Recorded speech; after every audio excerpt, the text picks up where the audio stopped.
Hey guys, this is Afro Hamurai from the future. I forgot to turn my audio buffer size up when I was recording this segment of Season to Taste. So there's gonna be some issues with the frame rate. I'm sorry, but hopefully it doesn't mess with your enjoyment. Hey guys, it's me, the Afro Hamurai, and it's another Season to Taste. I've been really enjoying doing these, and a couple of people have found these useful, so I'm gonna keep going with them. This is a track I'm working on, but it's mine, so I could actually let you hear a lot more of it. But then I'm gonna solo out the bit that's kind of interesting after a little bit. I've got it on loop, so then that way you can have it looped. But let's have a listen.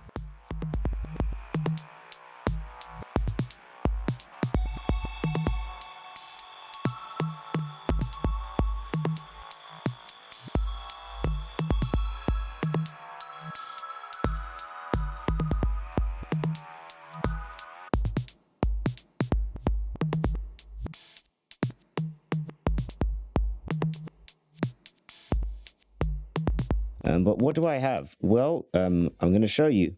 So this is Backmask by Freakshow Industries, and what it basically does is it takes in audio at like whatever size you tell it. So it has like a buffer at the moment of 371 milliseconds.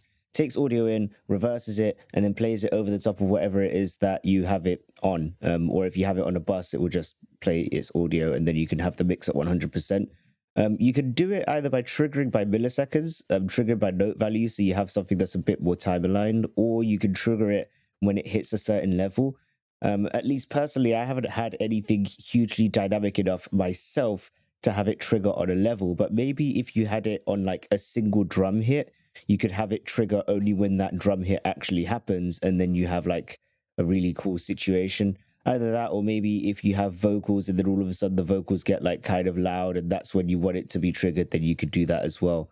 Or if you had it on an effects bus and you only wanted it triggered when that effect actually like builds up quite a lot. I don't know, something like that. You can then tell it to reverse everything, to reverse alternating stuff, which is basically that if you have it like set to like a quarter note, then it would be like, okay, it reverses the first quarter, doesn't reverse the second, reverses the third, or so on. And then you also have this random reverse option, which just randomly reverses stuff. You like that's the fun one. That's the one I always keep it on. You also have this, which is timer line. Now, I actually have this turned off, but what it does is it basically adds latency by the amount of what your size is, and then moves the audio back so that you can line up all of your reversed audio in exactly the same way. I quite like using it on drums, but what I'm going to do real quick is let's put it onto this synth here instead. Hey guys, so here's a quick jump cut. Basically what I've done is I've put it onto this synthesizer so that you can hear what it sounds like. I've put the trigger level down to like -33 so that hopefully it triggers quite a lot.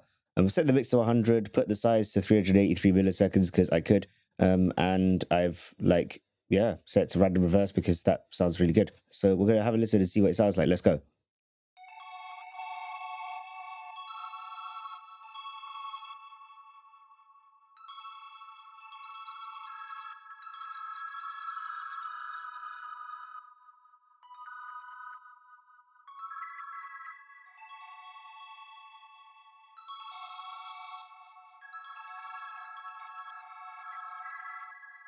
Yeah, so that's what Backmask sounds like. I quite like it just because it adds a very strange sort of space. I've tried using it with reverb before, and I found that the effects that Backmask actually adds, I quite like without reverb. Usually I like putting a pre-reverb on, but then making sure that it's still letting some of that dry sound in, just because I really like how it sounds. These guys are really cool because on their website, they allowed you to like, they were like, oh, you can steal a license if you want. So you can download the full version and not pay for it. It just means you don't get updates. And I found it hilarious to the point that I was like, nope, I'm just going to wait and just buy it on my next payday. So then I bought it on my next payday and I've liked it ever since. But yeah, that's today's Season to Taste. Cool.